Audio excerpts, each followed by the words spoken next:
Магадгүй яг одоо танд амьдралын их далайд хөл алдан живж амьд үлдэхийн төлөө тэмцэж байгаа мэт санагдаж байна уу?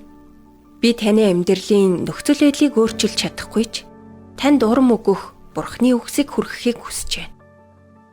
Юуны өмнө энэ цагт хамтдаа Библийн түүхээр аялан Египтийн фараонууд захирч байсан цаг үеийг эргэн саная.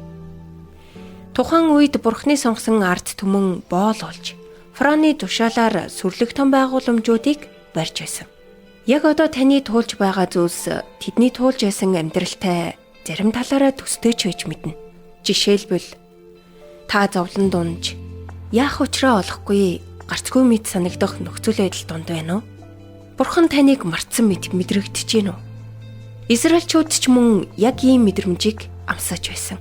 Тэд Бурхан руу хандан хашгирч чөлөөлөлт гуйж залбирч байлаа. Гэвч удаан хугацааны турш юу ч өөрчлөгдөхгүй мэт байна. Гэхдээ эцэст нь нэг зүйл болсон. Бурхан оролцож эхэлсэн. Эзэн ийхүү альцсан. Египтэд байгаа ард түмнийхээ зовлонг би харж, ажлын даамлуудаас нь болсон тэдний хашхрааныг сонслоо. Би тэдний зовлон зүдгүүрийг мэднэ.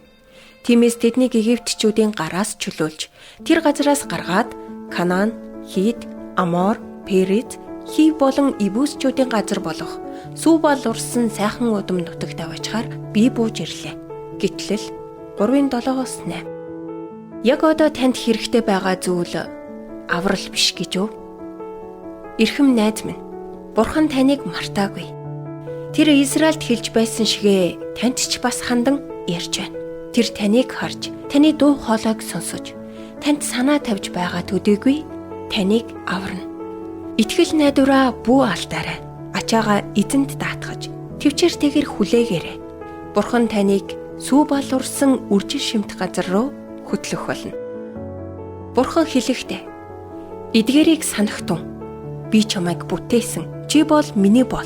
Би чамайг мартахгүй гэсэн мэлээ.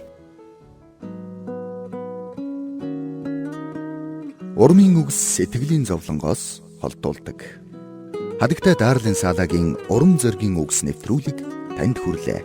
Бидэнтэй холбогдох утас 8085 99 тэг тэг